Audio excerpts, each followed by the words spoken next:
get himself to safety. A great grab out of Brawley. but He's so going to much get damage. blocked. Westrice tries to go back in as well as they go a retribution kill on each other. One Oh more my kick. God. Westrice is just playing hopscotch on people's heads here's right Mashpee. now. He's got he the poison on the died to the Westrice. passive. Oh my God, so close. Oh, Robert he gets actually them both. gets hit down, and the expunge is able to cancel out both on either side of him. Welcome back to the Challenger Series third place matchup. We're heading into game 2 right now between Curse Academy and Complexity Black. But before we get into the matchup, I'd like to welcome Team Curse. Jungler, I will dominate. What's going on, man? Welcome to the studio. Thanks for joining us. Yep, it's awesome to be here. I'm enjoying these games. Awesome. So coming into that first game, as a jungler yourself, looking at 2v1s, because we had one, how chaotic does that make your life?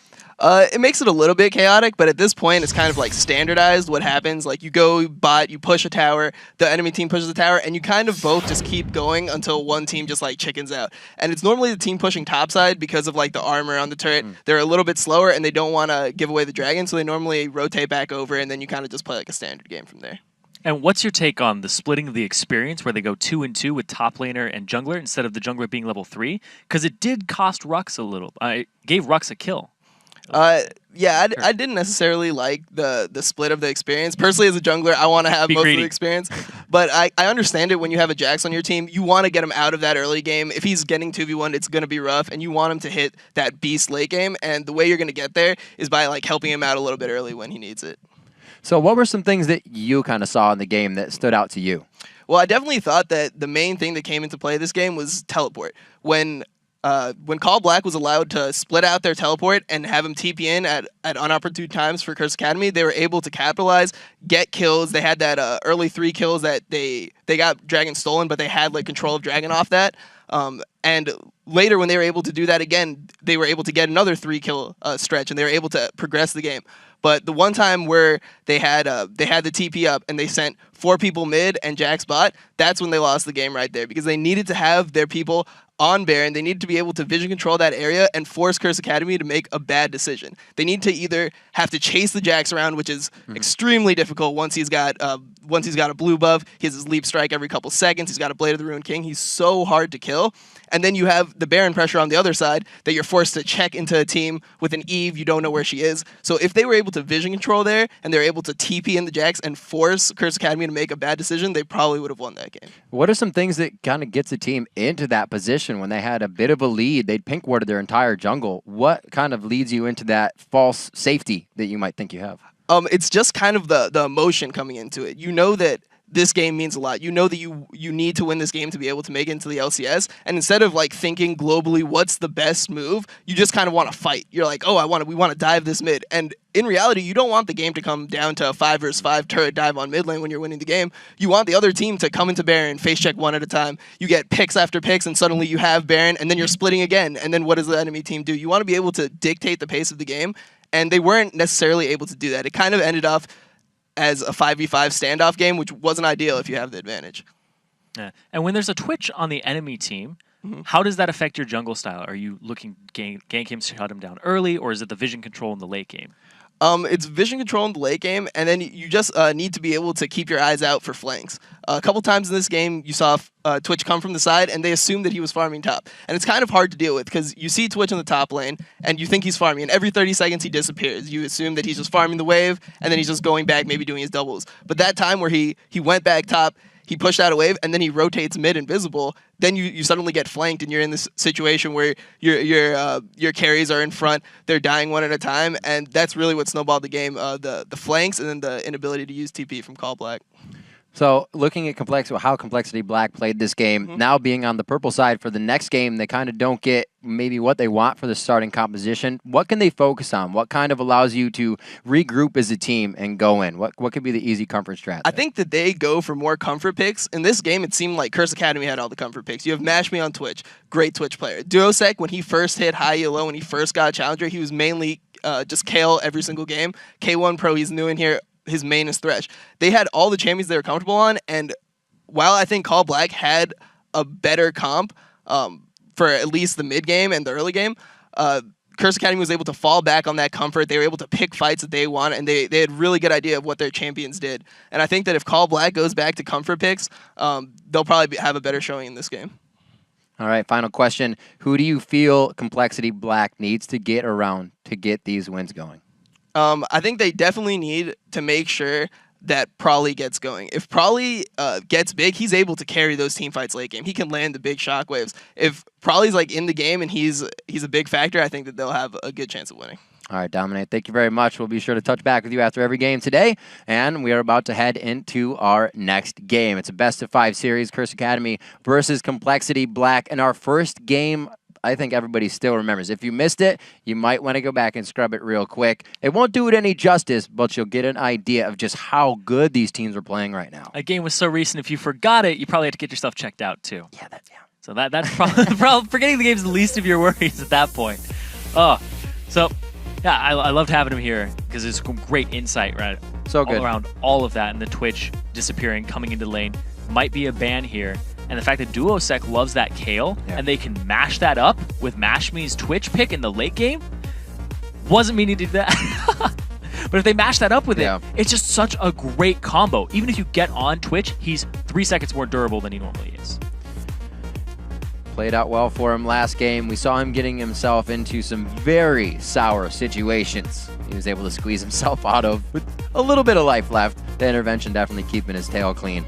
We'll see Kha'Zix, Xin Zhao, a lot of the bans coming out here towards the jungler. They want to make sure Broken Shard does not have a good game.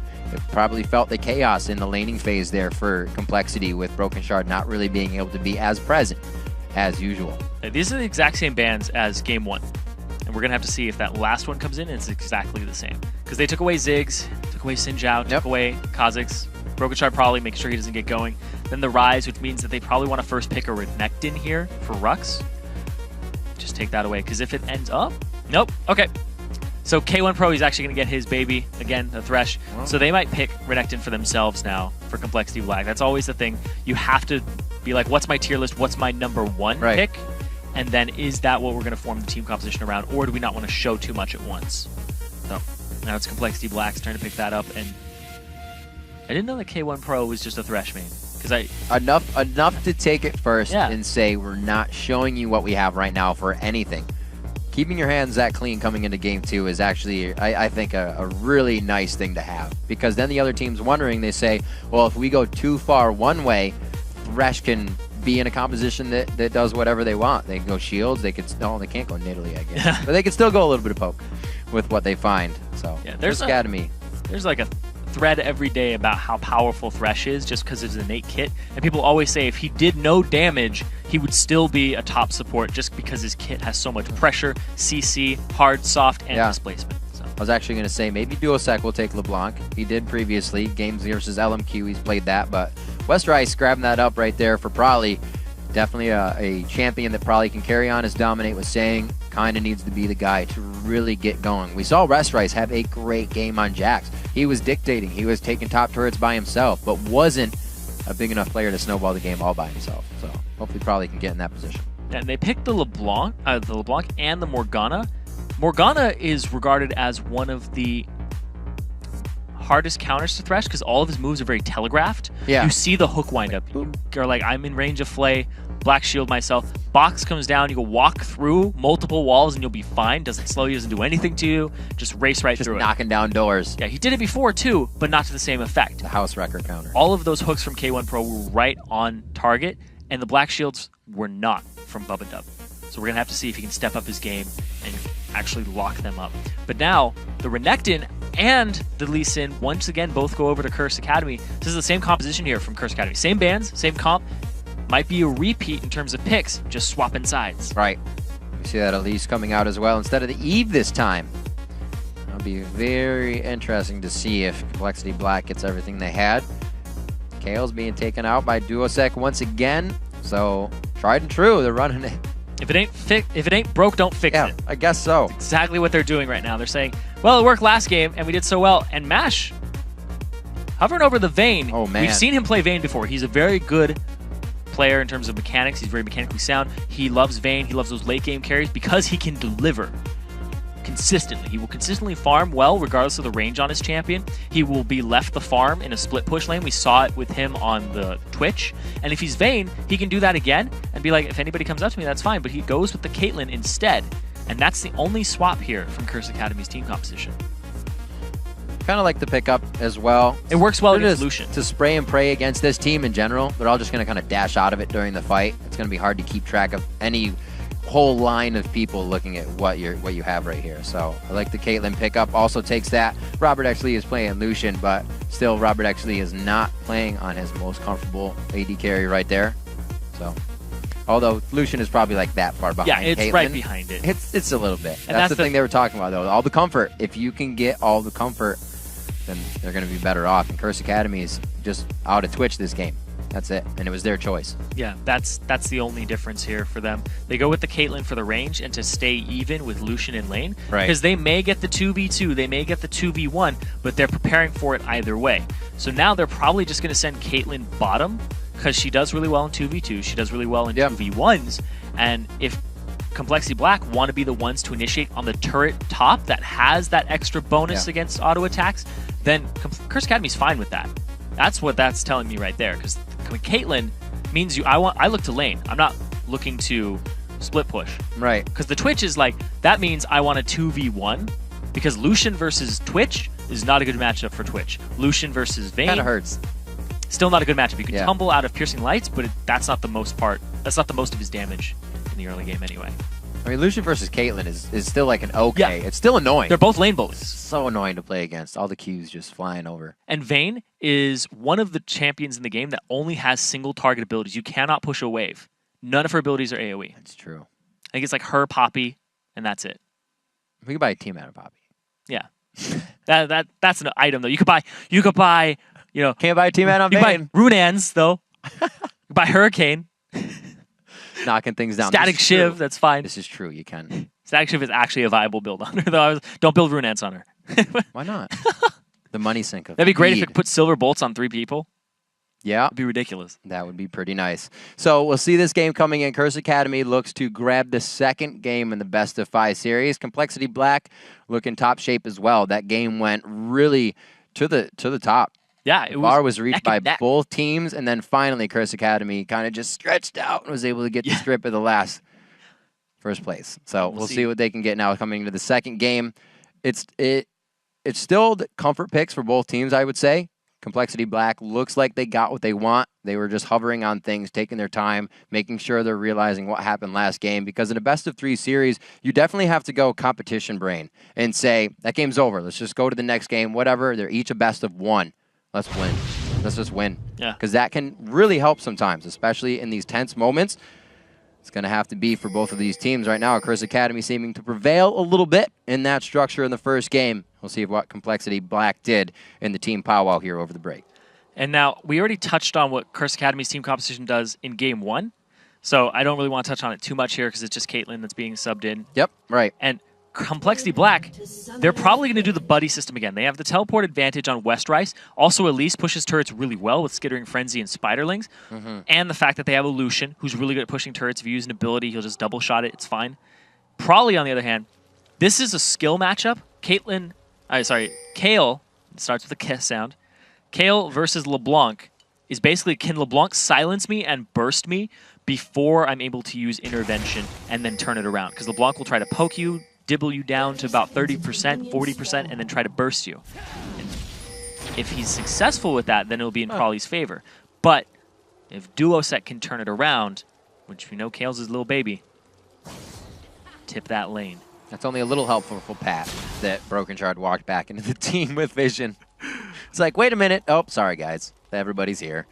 So they have a little bit of knowledge, but 3 members only tips off what they're going to be starting on. It doesn't really say that anybody else is diving in somewhere else. Well, it does signal that he is adamant on starting at his red buff, which means he'll go red-blue bottom lane. Right. Which sets him up to go straight there. Jax is with him, and now they're going to put the AD carry and the support in the mid lane again and see where they go. But here, all 5 of them grouped up here. Rux is nowhere in the vicinity, but there are pings from Duosec. And they see it. Duosec just sees the conga line coming in. Peacemaker going over about 200 damage. They're getting some nice hits in here, peppering down the health bars of Complexity Black, which they are forced to walk out on. Bub-Dub with the Tormented Soil of Forever. Can he steal it? I don't know if he's really going to try this. This would be crazy. What is he doing? Did he take Dark Binding?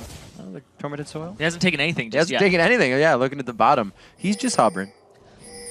So Rux is free farming. He's pushing that all the way to the turret as fast as he can, so even if he does get 2v1, then he's got experience. He'll be level 2.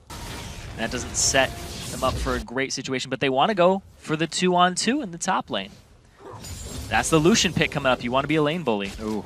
And Morgana does really well versus Thresh in lane. And we just saw Rux hit level 2 in the bottom. West Rice gonna have a little bit of trouble until he's pushed back to his turret. Then he'll be eating out the slice and dice. Broken Shard getting his red just now. That was actually quite a long time. He's gonna be heading down with the blue on, or rather with the ward on his blue. He'll be able to get that quite safely. And like you said, we'll be in the bottom lane. But both junglers could match up on this Cyrene. Could get pretty bloody early. And Renekton has that early game advantage versus Jax. He's trying to play it safe. He's down 8 CS. Just trying to get himself back up. Broken Shard will take this and start getting that mana back. And then we'll have to see where it goes from there. Because Lise versus Lee Sin, it's kind of like, if he Qs a Spiderling, then you're good. If he Qs you, then you're most likely going to lose the trade. Pushing Robert actually back to the turret. Very nice grab by K1 Pro. Just missing a few CS. He's able to grab those. Very nice CSing, actually. Keeping it consistent. He is down, though. So this push from Mash Me and K1 Pro. Oh, he had turret aggro there. Yeah. For just a second. Yeah. That was very close. Bubba Dub is trying to play that edge of life and love. And there's a little bit of love with that one as well. Oh. Up, just off the over the shoulder. Everybody's dodging, just hitting, just missing. Looks like we could actually get a good 2v2 here. Pat looking to get around the Spiderlings. Just missing the Sonic Wave. Spiderlings cutting off the pie, so he couldn't hit Prolly either.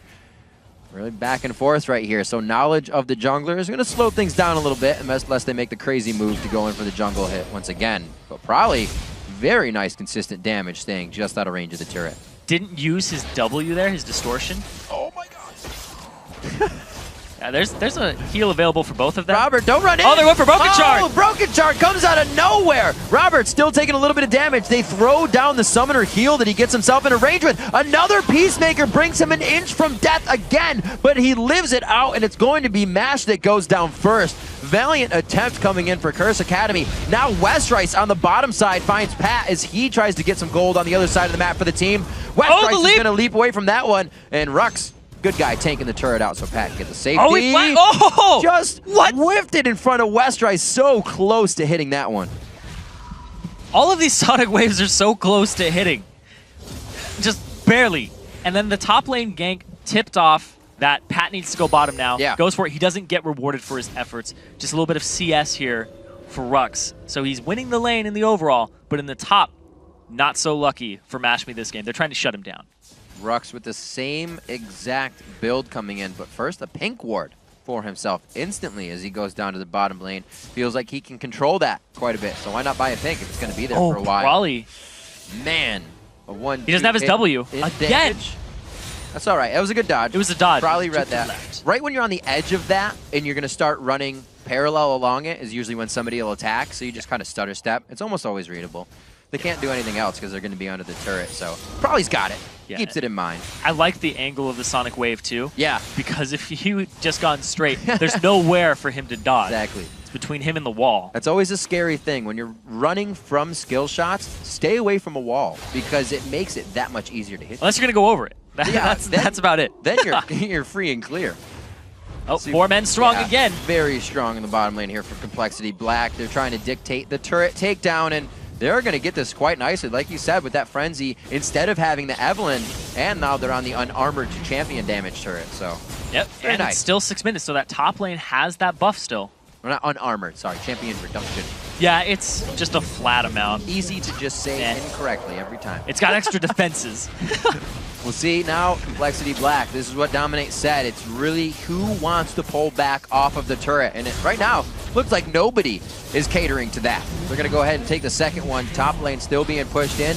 They have the Caitlyn. That's going to be nice for the pushes.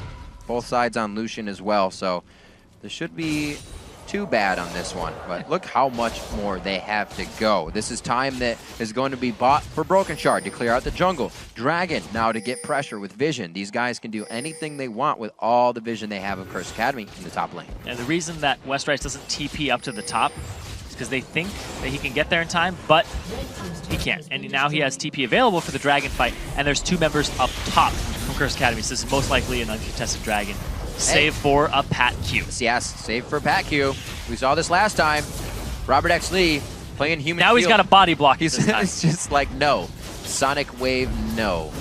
No. He's trying to thread it. He's trying to thread it. That. Oh! He can still safeguard. He can still safeguard to it. Can he? Oh, they stopped attack. Oh! Smart play from Complexity Black to completely turn the wait, he smited it early! He gets it! Broken Shard smited early. Pat's going to get hipped up by the Dark Binding, but still a valiant attempt and a double thumbs up coming from his team on another Dragon Steal. Deja vu. I'm still processing that. Man. Because he used his Q. Maybe he's just not used to the Elise, the new damage on it. Yeah. Oh, yeah. It's kind of a force of habit. You're like, all right, it's at this HP. My smite does this much. Yeah. Go ahead and use my bite. But no, was just short of it. And Pat just looks back, goes, oh, it's in smite range. Takes it for himself. And this is, you know, a little bit of what happened last game. Complexity Black with an early lead. The first Dragon was stolen away. Oh, he right to the hook! Academy. Ooh, that was big. Very, very close. If the hook had landed long enough for his W to his distortion, the origin point to fade away, he would have been done for. Would have had to flash, and Rux is taking a lot of damage. Just be all right. Throws on that Dominus. He does have the stun up. He's trying to bait it in. He's saying, yeah, fight me. He did just use his Ignite, though, so they went hard in this fight. But he still feels like his Call of the Meek is going to give him enough back, and then he'll be able to stun him up. Now the fight to the mid lane. Got himself back up. Yeah. Now they're just pushing. It's 4 men strong from Curse Academy in the mid lane. Oh, no Black Shield for that. That is a dead Bubba Dub. Probably tries to go in and get the same amount of damage, but he comes up just short, unfortunately. Duosec able to get that heal and speed steroid in. Robert X. Lee could get a nice side strafe culling, but it's going to be too little. Too late. Cannot get any damage onto the team. Yeah. It's unfortunate the levels here for him, too. Just sitting at 5. Yeah. Oh, yeah. No culling. Good call. Yeah, there's no ace in the hole either. It's like you feel like it would be everybody would be 6 by now. Absolutely. But it's just this hyper-accelerated game where everybody's like, we're not going to stay in lane for a long time. Because you see turrets drop and you're like, oh, it's mid-game. Yeah. That's what my brain does. That's what Complexity Black versus Red was, though. It was like 4-minute mid-game. These guys had inhibitor turrets naked by that 5-minute mark, so I wouldn't be surprised. And I was like, all right, just wanted to break lane. Everybody's level 13, right? No, that's 4 minutes in. It's 4:22. So probably cleaning up the mid lane here, has the blue buff, and he fights to break out. He will be more than happy to continue distorting on people's faces. 10.5 minutes into this one, K1 Pro trying to grab back a little bit of the jungle and goes ahead. He just waltzes by a pink ward. Why not? Yeah. And it smells like roses. Keep it there. It's just a little flower for everybody. And on the point that it's a low experience game, yeah, because it's a low CS game too. Nobody's broken 70. Very like close for Mash too. Yeah, almost 11 minutes here. Where typically you'll see some people around the 80 mark, depending on how well they've been doing. But it's just been lane, just running around the map, testing Dragon very early, pushing up waves.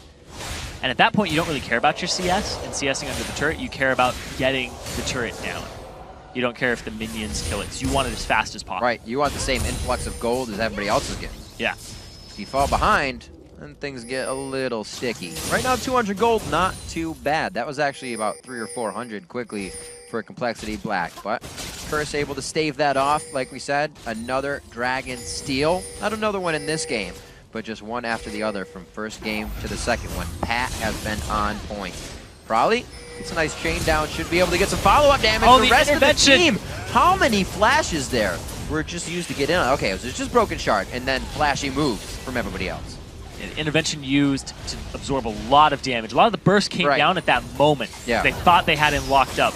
They held off on it for a second, but K1 Pro, here comes Probably. Whoa, very nicely played. Broken Shard saying, we'll do this. I'll repel the aggro. And Probably coming up with a very nice kill for himself. K1 Pro and Pat now to stand tall at the middle turret. Ooh, they were already able to drop Complexity Black. West Rice. Oh, dear. He's just out of the He has his ward available. He has his ward available. Chugging the potions. Whew. I like it, because you're going to cut the Fog of War off as well with that jump just around the corner. Dice. Nope. Not enough. The minion wave, when just you think it can help you, it's going to be the thing that kills you. Especially if he's against Renekton and Yasuo. Yeah, right. Like, I'm safe. Nope. Goes all the way through it. Oh! Getting the flash out. A lot of plays trying to be made right now, Zyrene. A lot of plays. Oh, the clone takes the damage, but it's not going to be enough. Rux has even more. Throws down the Tiamat damage as well as the Nast Slice and Dice culling. Man, a lot is being put onto these pursuits here for each champion. Raleigh getting taken down there. West Rice just had a coast-to-coast fight with Rux. Different game here. Everybody's kind of finding their own 1v1 fight around the map, or 2v2. And the hook coming in onto West Rice. These black shields are late. Or a 5v1, but West Rice, can't say it right, with a nice jump. And they're able to get out safely there. Pat getting a shot onto Bubba Dub. Doesn't decide to follow that in, but you can see Bubba Dub as well, trying to support like heck, has just used flash. Oh, here comes Robert from the front. This is what he wanted last time. There's the culling, but he realizes that the train is not stopping as it comes down the tracks. Tries to reposition himself. Broken Shard, not in the right spot. Mashmi can't get the last shot off. And he's in range of Mash. What are you doing? Walked back in right to the auto attack, and it looks like Mash feels he can take a little bit of an assertive approach here. Puts himself up in the front of the fight with Duosec. Duo's like, I don't have much mana. Be careful what you do. Let's just clear the wave and take a breather. I'm baffled at a lot of the play here from Complexity Black.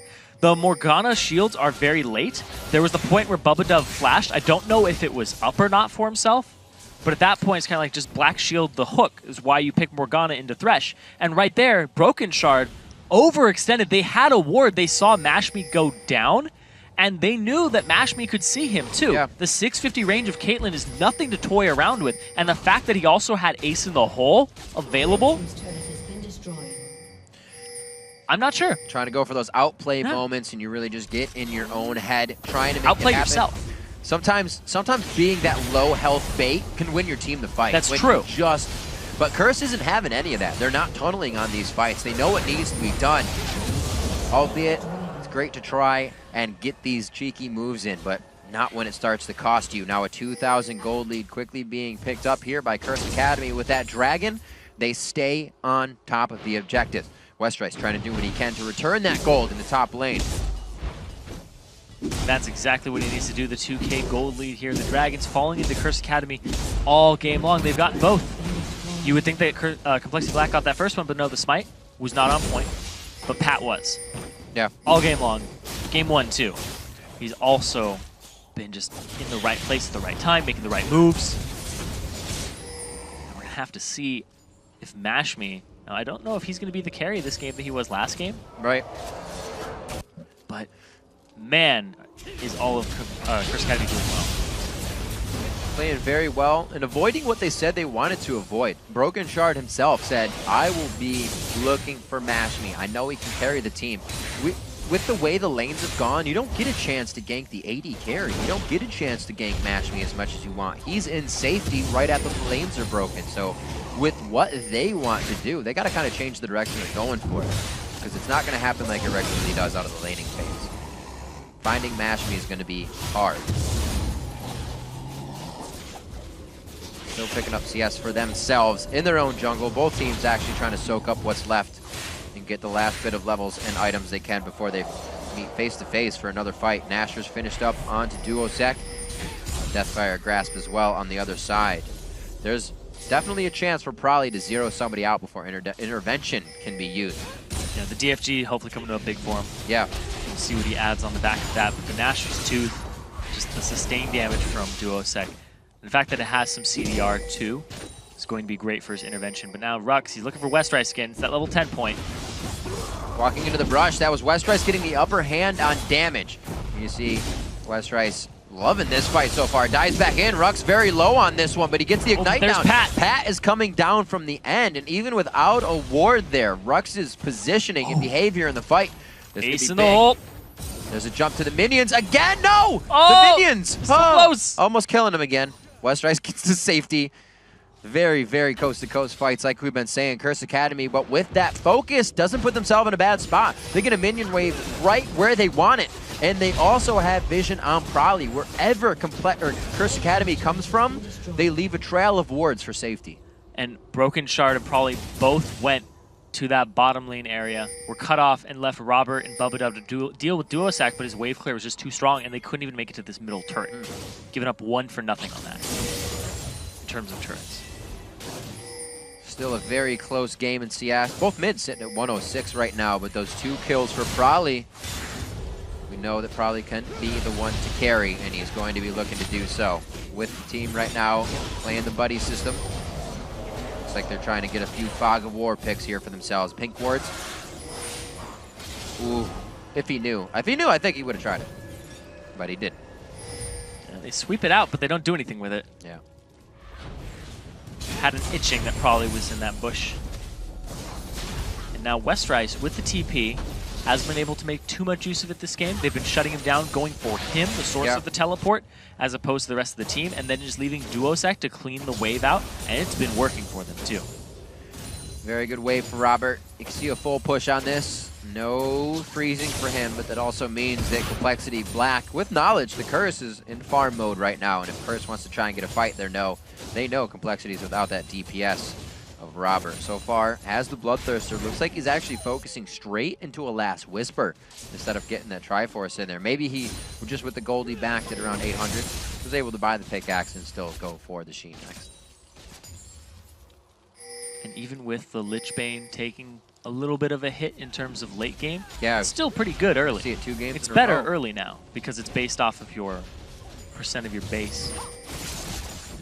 So buying it early is more effective. It doesn't just scale as much. So he'll be good at taking turrets. He'll be good at dealing out the damage, doing what Kale does. And now Mash Me doing what he does too, coming up the mid, but Prolly's on the side. Very close. Probably not hitting what he wanted to here. Complexity Black reeling from that last game, a very, very close game, and they don't want to suffer the same result here. Curse Academy, though, is definitely putting up a good fight for it to happen again. The 3rd place match here is into the 2nd of the best of 5, and Curse Academy riding the wave of a Game 1 win here. Brings it to an early lead, 20 minutes into this 2nd game. Sitting at 3-4, so you can see Complexity Black has been able to come up with a few more kills in the fights that Curse has been pushing to get their advantages. But Complexity can't move after those kills. They're kind of stuck in their own means on their side of the map. Now we can see even more backing here. Wards. This is what it looked like last game as well for Curse Academy. Those pink wards all across the map and now offensively on Complexity's side. Yeah, absolute ward control here for Curse Academy. Like 70% of the map is there. Yeah. For Curse Academy, sorry. Right. Complexity Black. Yes. I know, it's the C names. Complexity, Curse. Yeah, Curse have ward vision about 70% of the map. The other 30% is on the Dragon here for Complexity Black. You can see just the map. Kind of tells a story about that. Top half of Curse's jungle is dark. Nobody's they're waiting for it, Pro. This is where the fights are going to be happening. And it's going to be a choose your own adventure. Depending on what happens, Bubba chooses safety. Chapter 9 backs out. Curse Academy looking to go back to it, though. They want to revisit this, and it looks like it's going to be the Westrice is TPing in. That pink Turn to ward page can't 35. be taken down. What a place. They can't get the 5 shots in. A great teleport in from Westrice, and he is going to start going hard on this one, using the lamppost to the best of its ability. Robert actually coming in with probably from the right side, and Complexity turns the positioning of Curse Academy on top of their own head. And they end up picking up the smite, so Broken Shard doesn't have to worry about that this time. He's going to pick up this dragon, like, save for a miracle. Boom. And they get it. Very good plays. That's exactly what Complexity Black needed to happen. We were saying a little bit that the teleport's going a little underused this game. Yeah, right on top of the dragon. They were just waiting. Oh, yeah. I love the pink ward, too. Not having enough shots to take it out, because you could see how frantically a few of them hit it right away, and then they're like, well, we're in the fight now. 5 HP is a lot. It's about 5 seconds of just one person hitting it. Yeah. Most people have like 1.0 attack speed. Fights don't usually last that. Yeah. At least this early. We'll see what both teams can get out of that. Obviously, Complexity feeling very good there. It seems like they're going to go ahead and get the 5 hits they do need to take out that pink ward. See some of the items coming out here in the inventory. West Rice rocking out a Triforce, got that build for himself. Regular builds coming in through the jungle. Pretty quick Aegis, actually, for Pat with his Sightstone coming in. He's kind of just old utility decent. He did that last game, too, is where he built up an early Aegis and then turned that into a Locket. And Robert is having a much better game than he did last time. Yeah. 2-0-3. He could still go 2-7, but at this point in the game, don't think that's going to happen. He's off to a great start. He's got his first item down. He's got the Sheen, and then he immediately goes for a pickaxe. So instead of completing the Trinity Force, he's going to stack on some Last Whisper damage here so that he can get through the armor that's being stacked by Rux. And he knows that Pat's going to do it too, because he did it last game. Yeah, it didn't come to the complete value that I thought it would with both 80 carries carrying the game. But I like the fact that they both went super hardcore damage until they had to build something because they were getting zeroed out with those Guardian Angels not on. We'll see if it happens again. Like you said, it looks like it. Just pure damage to start it off. Probably not finding really what he wants here. Even with the blue buff, he's able to waste that out onto Rux in the bottom lane and have almost no mana. Rux is a pretty big boy right now. He's got another Giant's Belt for that Randuin's on top of his Sunfire Cape. So he's kind of negating any burst damage that would hit him at the moment without having to have that magic resist. Yeah, West Rice is split pushing despite not having TP up. And there's the binding landing, but there's a hook onto Robert. Intervention went down. Pat took a lot of damage out of that, so this is all damage that's going to stick now. Duosec cannot heal K1 Pro or give him that speed up. He's got the red. Oh, no! It's clicking. There's the Ardent Blaze. They are going to be able to pick up the kill onto that one. It looks like they may get a very nice pinch in. Mashme needs to have that peel for Rux coming in. Oh, they're coming all around him right now. Sorry, Rux needs to have that peel for There's Mashme. a surprise. Not going to happen. Nobody's peeling for nobody. No Caliber nets or swinging. But they are going to say, Rux, you're going to leave Mash to die, but you're going to go push mid. Now Duosec and Rux are here. No inside track for Complexity Black just yet. They're going to actually pings the Baron. So they might head straight there. Pat is up, so the Smite is available.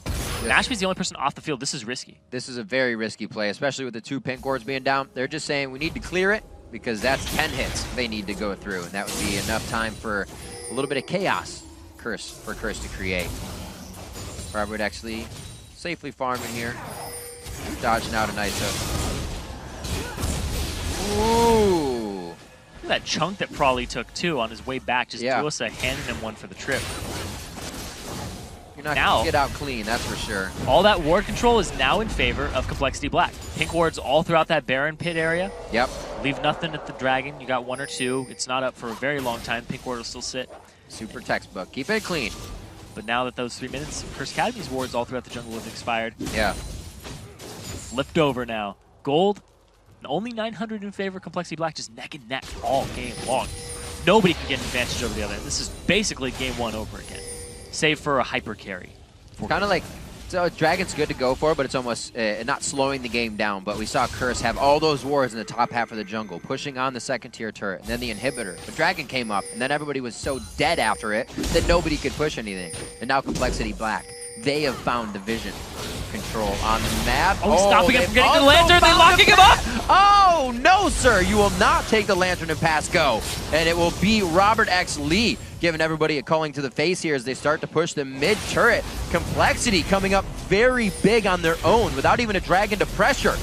Taking out Pat at Wolves. They're able to grab the 2nd tier turret and answer back now, giving themselves a 3,000 gold lead, something we did not see last game until 45 minutes in.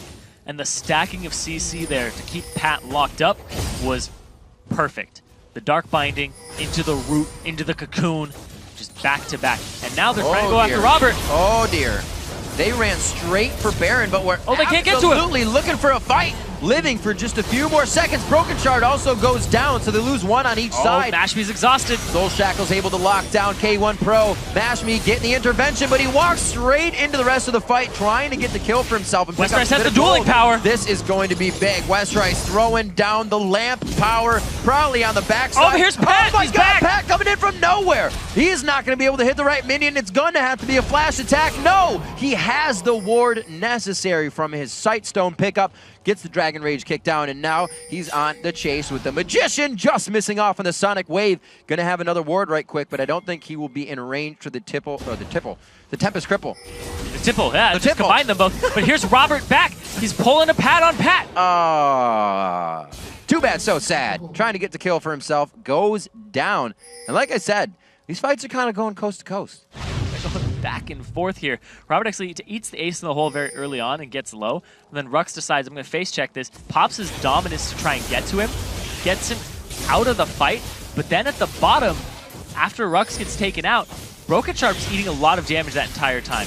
Mashme, he's just off on the side. He gets exhausted, but he gets out of the tether, and then he tries to turn it around. He gets the intervention. That's enough for him to get onto Robert Exley. And now, here's the Baron from Complexity Black. Pat's down. There's no smite for them. Rux just walks on in. They are not going to be able to grab that with the smite. Pat not in range.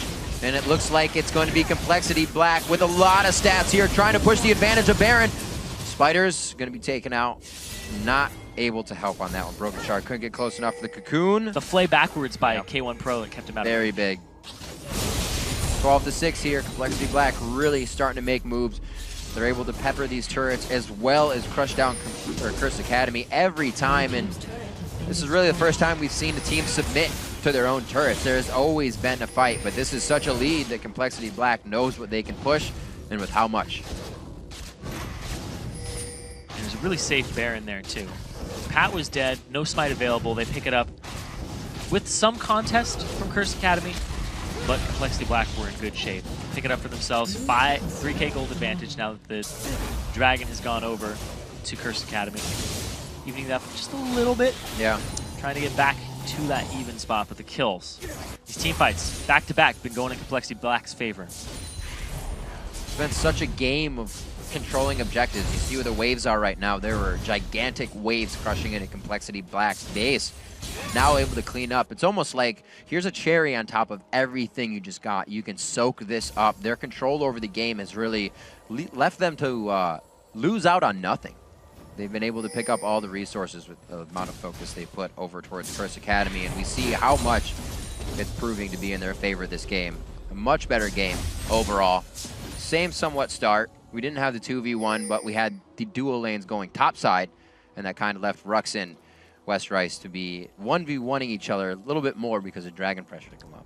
Yeah, and last game, it was Mashme who had the edge over Robert Exley. Now it's completely inversed. 5-0-4 for Robert. Right, They can't get to him. Yeah. Mashme on Caitlyn, 2-3-1. He's getting shut down fairly easily right now. And they're putting a lot on the shoulders of K1 Pro as the support. He has the best score on his team right now. Duosec, he's trying to come up big, but he's paling in comparison to the 2-1-7 that Prawley has. Top lane's winning, mid lane's winning, bottom lane is winning for Complexity Black. CS kills everything across the board, and also the fact they have a Talisman of Ascension, they have the go power now. Whereas K1 Pro, lacking that item, is fine with just the disengage or the engagement of Rux and Pat. Yeah, the Mikhail's Crucible, definitely there for MASH. A little bit more help. So much crowd control he can find with the gap closers. Robert Exley very close. The Black Shield, however, turning the tide of that fight very fast, and the damage actually goes on to Curse Academy. Only a little bit taken by Robert Exley that he is more than happy to soak back up off the minions. Ooh, so a lot of these Black Shields are a little late, but I'm thinking about it now, and it could possibly be a bait by Bubba Dub. Right, that almost looked like a coordinated That one looked like oopsie. That one looked like if you will.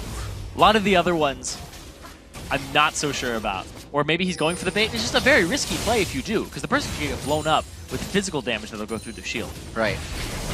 Well, I don't know how coordinated it was. Seeing that Robert X it looked good. Flashes down makes it a little bit scarier. Maybe with that up, they'll try once again. But the Black Shield is down. Pink wards you can just see on the outside, so Complexity Black can keep themselves safe. There's a 1-2, not much going down. West Rice is getting one. Forces the flash out of him, but it looks like, oh, this could be bad for West Rice. He should not make it out of this. The rest of the team is actually going to help engage on this one. A few more shots. Duosec says, heck no, you are not making it out alive. They are not able to turn around for damage either. The focus from Complexity Black quickly goes on to Duosec, but what for? Can they still kill the rest of Curse Academy? Broken Shard gets hooked out on the side. The Peacemaker hits. He's still alive. He's out of there. He flashes into the cocoon. An amazing save that Broken Shard sets up for himself with the rest of the team on the backside as the cavalry.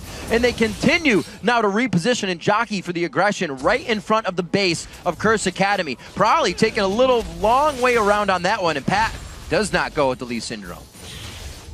If he did, he may have come up with something. Maybe. Didn't have the that was a pretty split team. Him, yeah. It's possible, but you can never know. If you don't know where they are, you have to assume they're everywhere. Now watch this. Westrice is 1v1ing Rux. He's fine with it. He flashes, but he doesn't have Leap Strike for another second, and Pat comes in, kicks him back. He leaps over the box, but he gets hit by the wall, gets Mikhail, so it's not going to slow him. Then Duosec says, I have to get this. We put too much into him. He puts the invulnerability on himself, but boom, here comes Prawley with the burst. DFG, bam, he's out of there. Broken Shard actually juked our cameraman on the first part here. He goes up, back to the minion wave, then he flashes into K1 Pro's hook. There's a good lineup there by K1, but the flash in, no auto attack, he's stunned up. Just the disengage is too strong. The millisecond. Yeah, could have just had an auto and would have completed. Whoa, whoa. 3v1, Westrice, go! Westrice loving it, going for broke on this one, knowing the team is real close. Oh, it's a lot of damage. Nice little two-man kick there.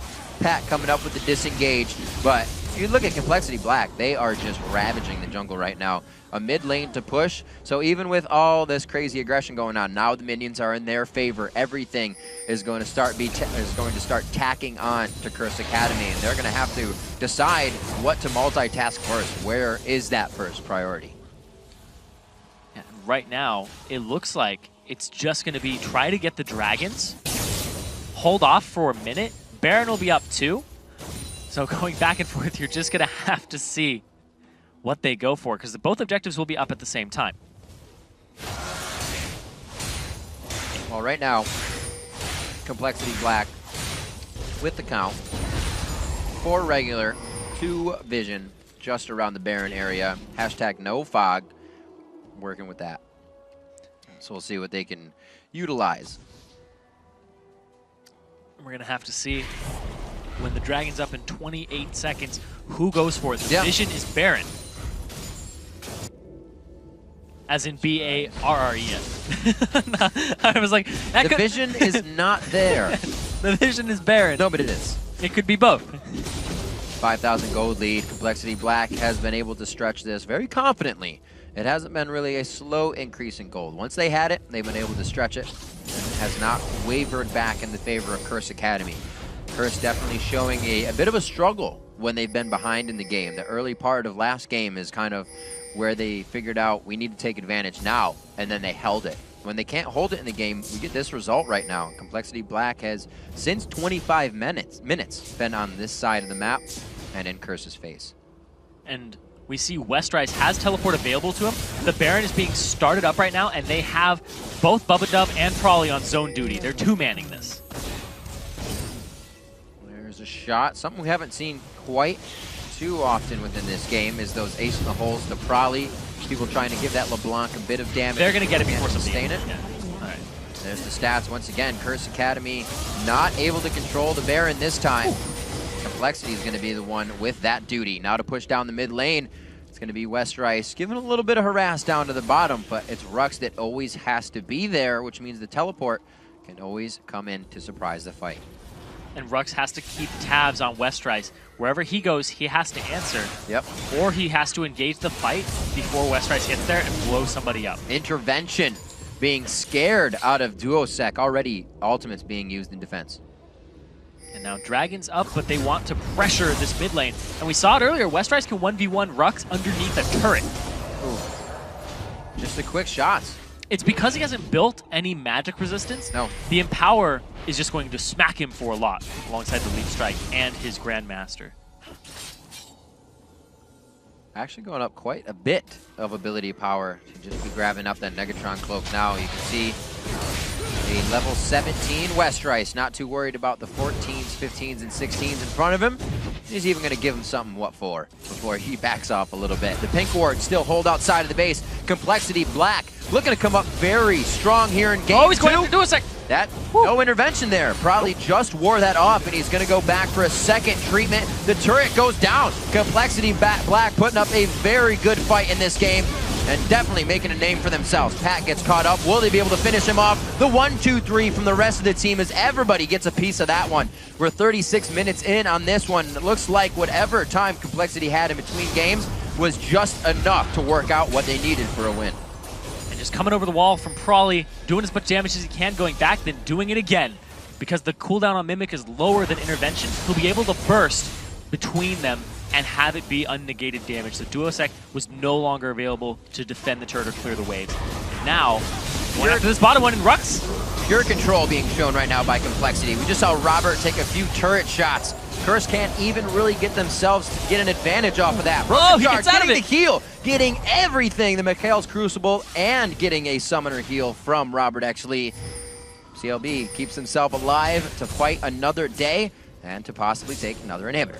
It's a new patch, and Jat always talked about how there's so many heals now. There's so many shields in the game that when you think you have somebody, you really don't. Mikhail's comes in, it's like, oh, there's 300 HP to you. Here's heal. There's a locket. 500 HP. Just ridiculous amounts to save somebody. That wasn't there before, so you have to have that adjustment period. Yep, absolutely. First Academy now trying to clean out a bit of their jungle, gain back what is rightfully theirs. And right now they're doing a good job, at least getting the minions pushed out. It's going to be work for Complexity Black to get themselves back to the front door. So a little bit of time Curse buys for themselves. Not too many items are really going to come into play here. It's going to have to be a catch on Robert. Maybe something, maybe like you said, one of the, not misses on the Black Shield, but if they can get in between that timing where Bubba Dub has missed a few, they're going to be able to rock it and lock it down. 319 to 296, 240 to 203 in the mid lane. And the AD carries was just previously, so we're definitely getting up there in CS, almost to the full items as we were last game. Still got a few to go for each inventory. Yeah, and Robert's really close. He's 605, highest CS in the game, most kill participation, and he's just rocking it right now. Complete turnaround from last game where he had the most deaths on his team and in the game by a long shot. Nashmi again going for Orb as well. Yeah, he wants that vision. That's usually how he does things. It also helps on Caitlyn because you can always ace in the hole somebody if you don't have vision of them anyway. That is super Set great. yourself up for it, yeah, if they get out. Nope. Also, they need this vision that can't be swept out on the sides because they are on their back foot. And now, once again, they're trying to do this game, trying to get this inhibitor. Yeah, these are also going to go down very fast. Mashmi, 90 caliber net to, I wouldn't call it safety, but he's alive for now. Westrice, once again, he's going to be dueling Rux in that top lane. Just split pushing, it's that imminent threat, and here goes this inhibitor. And it's so strong as well. You got a Triforce on both sides, Irene. So once Westrice does get to that, they're taking it down just as fast as these guys in the bottom lane. Westrice, a little back and forth, hasn't done too much damage to Rux, if any. But the team will start to rotate. They're going to start taking down everything and anything before they win this second game. Culling coming out, giving everybody a little bit of breathing room and making sure Mashmi can't heal up too much HP, but he's got the Bloodthirster. It's no worry for him, and he's got super minions to get that HP back from. Getting close, Irene. One last engage. If Curse Academy can find a good in, what are they looking for? They're looking for an engagement. They're looking, like you said, to get between the Black Shields with a hook and start the fight off and possibly have Duosec blow somebody up and use his intervention on the target that is being focused down by LeBlanc.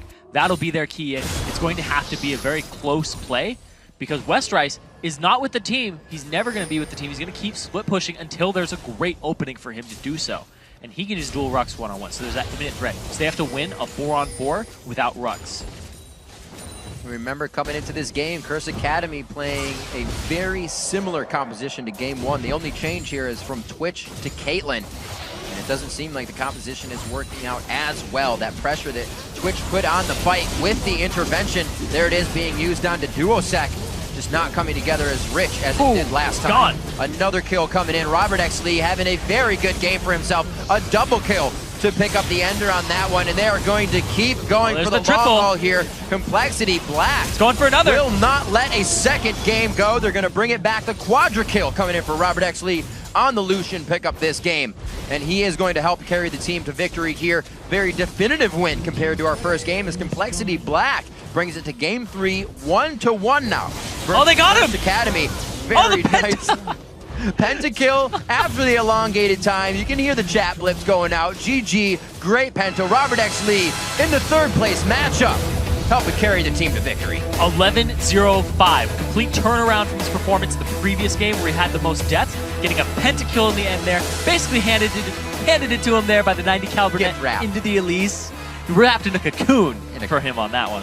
No butterfly from this one. No. Absolutely not. Possibly next game, though. What he can come out. Awesome game once again for Complexity Black to shake off whatever happened in the first game and come out that strong. Make sure, even though Curse still kept stealing dragons, thumbs up to Pat, as we've been saying, for getting himself in, stealing dragons. But it didn't shake, again, it didn't shake Complexity Black. They knew they could still grab this game. And they played the laning phase 100 times better this time. And then they controlled the map 100 times better this time. And both teams really go into that 2v1.